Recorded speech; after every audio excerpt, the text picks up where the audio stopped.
Giko nento jood bura mag kaunti ma Nairobi nokadho paro mar winjruok e kind sirkand kaunti ma Nairobi kod sirkal ma malo makoro chako tich ayanga.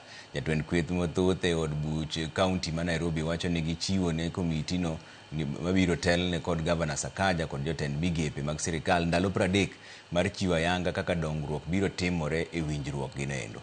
Seche manok tok od bura mar kaunti ma Nairobi kadho winjruok e kind sirkand kaunti kod sirkal ma malo, moko kuom jood bura mag kaunti ma Nairobi kotelne gi jatend kweth manok e od bura no Waithera Shege owacho ni koro gipedho dwaro mar thicho oko e apisi gavana ma Nairobi Johnson Sakaja.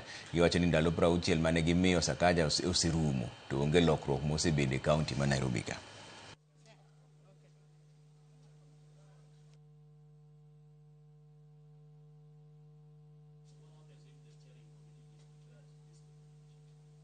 Looking at the county government as 10 functions.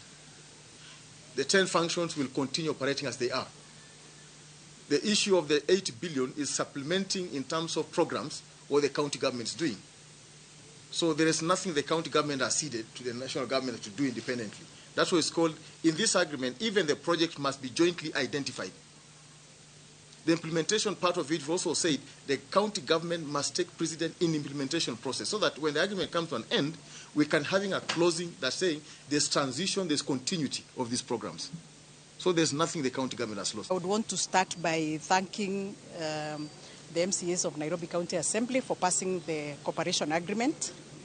However, we also had another agenda of presenting the signatures of impeachment before the clerk for Nairobi governor. Unfortunately, we were not able to do that this afternoon. The clerk was nowhere to be seen. The speaker has promised us that tomorrow by 10 a.m. we'll be able to present the same before the clerk.